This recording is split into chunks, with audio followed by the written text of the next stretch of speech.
ರೈತ ಬಾಂಧವರು ನಮಸ್ಕಾರ. ಈಗ ಏನೊಂದು ಪಿ ಎಮ್ ಕಿಸಾನ್ದು KYC ಮಾಡಬೇಕು ಅಂತ ಹೇಳಿ ನಿಮಗೆಲ್ಲ ಮಾಹಿತಿ ಬರಾಕತ್ತೈತಿ. ಇದ್ರ ಬಗ್ಗೆ ಒಂದು ಸ್ಪಷ್ಟ ಮಾಹಿತಿ ಕೊಡ್ತೀನಿ. ಈ ಸದ್ಯಕ್ಕೆ ನಿಮ್ಮದೇನು FRD ಐತಲ್ಲ, ಇದನ್ನು ಸೆಂಟ್ರಲೈಸ್ FRD ಮಾಡ್ಲಿಕ್ಕೆ ಹೊಂಟಾರ.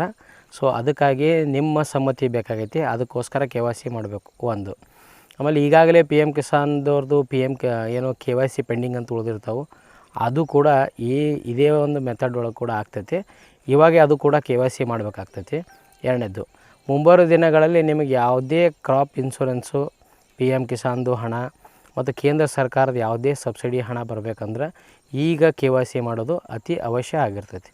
ಸೊ ಹೀಗಾಗಿ ಯಾರಾದರೂ ಮತ್ತು ನಿಮಗೆ ಫೋನ್ ಮಾಡಿ KYC ಮಾಡ್ತೀವಿ ಅಂಥೇಳಿ OTP ಕೇರ ಹಂಗೆ ಯಾರಿಗೆ ಕೊಡೋಕೆ ಹೋಗ್ಬೇಡ್ರಿ. ನೀವೇ ಖುದ್ದಾಗಿ ಬಂದು KYC ಮಾಡಿಸ್ಕೊಳ್ರಿ. ಜೊತೆಗೆ ಟೋಟಲ್ 4 OTP ನಿಮಗೆ ಬರ್ತಾವೆ. ಒಂದು FID ಕನ್ಸೆಂಟ್ ಅಂತ ಹೇಳಿ ಬರ್ತೈತಿ. ಎರಡನೇದು KYC ಅಂತ ಬರ್ತೈತಿ. ಮೂರನೇದು ಮೊಬೈಲ್ ಅಪ್ಡೇಟ್ಗೆ ಅಂತ ಬರ್ತೈತಿ. ನಾಲ್ಕನೇದು ಲ್ಯಾಂಡ್ ವೆರಿಫಿಕೇಷನ್ ಸಂಬಂಧಪಟ್ಟಂಗೆ ಒಂದು OTP ಬರುತ್ತೆ. ಸೊ ಟೋಟಲ್ 4 OTP ಬರ್ತಾವೆ. ಆಮೇಲೆ ಒಂದು ಕಾಪಿ ಪ್ರಿಂಟ್ಔಟ್ ತೊಗೋಬೇಕು ನೀವು.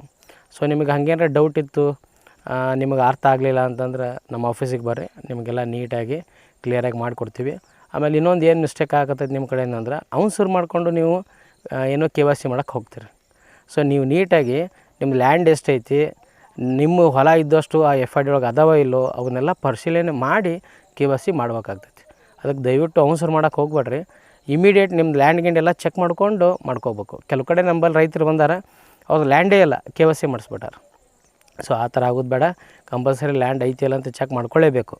ಅದಕ್ಕೋಸ್ಕರ ಹಂಗೆ ಏನೇನೇ ಡೌಟ್ಸ್ ಇದ್ದರೂ ನನ್ನ ಬಳಿ ಬರ್ರಿ, ನಾನು ಚೆಕ್ ಮಾಡಿ ನಿಮ್ಮದು KYC ಮಾಡಿಕೊಡ್ತೀನಿ. ನಮಸ್ಕಾರ.